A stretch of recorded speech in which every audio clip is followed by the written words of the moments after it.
Hi to all. இன்றைக்கி நம்மளோட கிளாஸில் அடிஷன் ஆஃப் ஃப்ராக்ஷன்ஸில் வெரி ஈஸியஸ்ட்டு மெத்தடு பார்க்க போகிறோம். இதில் வந்து ஃபஸ்ட்டு பார்த்தீங்கன்னா ஃப்ராக்ஷன்ஸில் வந்து 2 டைப்ஸ் இருக்குது, like fractions, unlike fractions. First like ஃப்ராக்ஷன்ஸினுடைய அடிஷன்ஸ் இருக்கா ரீகால் பண்ணிக்கலாம். இப்போ இந்த மாதிரி வந்து டினாமினேட்டர் சேமாக இருக்கக்கூடிய ஃப்ராக்ஷன்ஸ் தான் நம்ம லைக் ஃப்ராக்ஷன் சொல்லுவோம். ஸோ இந்த மாதிரி டினாமினேட்டர் சேமாக இருந்தால் அந்த டினாமினேட்டரை அப்படியே போட்டுட்டு நியூமரேட்டர் ரெண்டையும் ப்ளஸ் பண்ணிக்கலாம். இதுதான் லைக் ஃப்ராக்ஷன்ஸினுடைய அடிஷன். அப்படின்னா டினாமினேட்டர் ரெண்டும் டிஃப்ரெண்ட்டாக இருக்கக்கூடியதான் நம்ம அன்லைக் ஃப்ராக்ஷன்ஸ்னு சொல்லுவோம். இந்த மாதிரி நம்மளுக்கு டினாமினேட்டர் ரெண்டும் டிஃப்ரெண்ட்டாக இருக்குது அப்படின்னா அதை என்ன பண்ணணும் அப்படின்னா அதுதான் ஈஸியான மெத்தட் சொல்கிறேன். இது ஒரு பட்டர்ஃப்ளை மெத்தட்னு ஞாபகிச்சுங்க. ஸோ இந்த ரெண்டையும் க்ராஸாக ஒரு சர்க்கிள் பண்ணிக்கலாம், இது ரெண்டையும் ஒரு சர்க்கிள் பண்ணிக்கலாம்.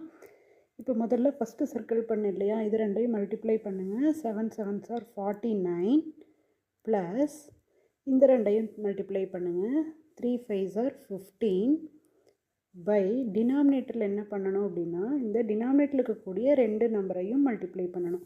So 3 7s are 21 equal to மேலே ரெண்டையும் ப்ளஸ் பண்ணுங்கள். 49 + 15 64 பை 21 தான் இதோட ஆன்சர். இதை வந்து நம்மளால் கேன்சல் பண்ண முடியும்னா கேன்சல் பண்ணி சிம்பிள் ஃப்ராக்ஷனாக மாற்றலாம், இல்லைன்னா அப்படியே விட்டுடலாம். இதுதான் வந்து அன்லைக் ஃப்ராக்ஷன்ஸினுடைய அடிஷன் டைப் இருக்குது. இந்த மாதிரி ஒரு ஹோல் நம்பரோட நம்ம வந்து ஒரு ஃப்ராக்ஷனை நம்மளால் சம்டைம் ப்ளஸ் பண்ணுற மாதிரி ஒரு மைனஸ் பண்ணுற மாதிரியே இருக்கும். இந்த மாதிரி ஒரு ஹோல் நம்பர் ப்ளஸ் ஒரு ஃப்ராக்ஷன் வந்தது அப்படின்னா அதை எப்படி சிம்பிளாக போடலாம் அப்படின்னா இந்த கிராஸாக இது ரெண்டையும் மட்டும் சர்க்கிள் பண்ணிக்கங்க, இந்த ரெண்டையும் மல்டிப்ளை பண்ணிக்கங்க. 5 3s are 15 ப்ளஸ் இங்கே இருக்கக்கூடிய ஒன்றா அப்படியே போட்டுட்டு டினாமினேட்டரில் இருக்கக்கூடிய 3 அப்படியே போட்டுடலாம். So 5 3s are 15 + 1/3 equal to 15 + 1 16/3 தான் இதோட ஆன்சர்.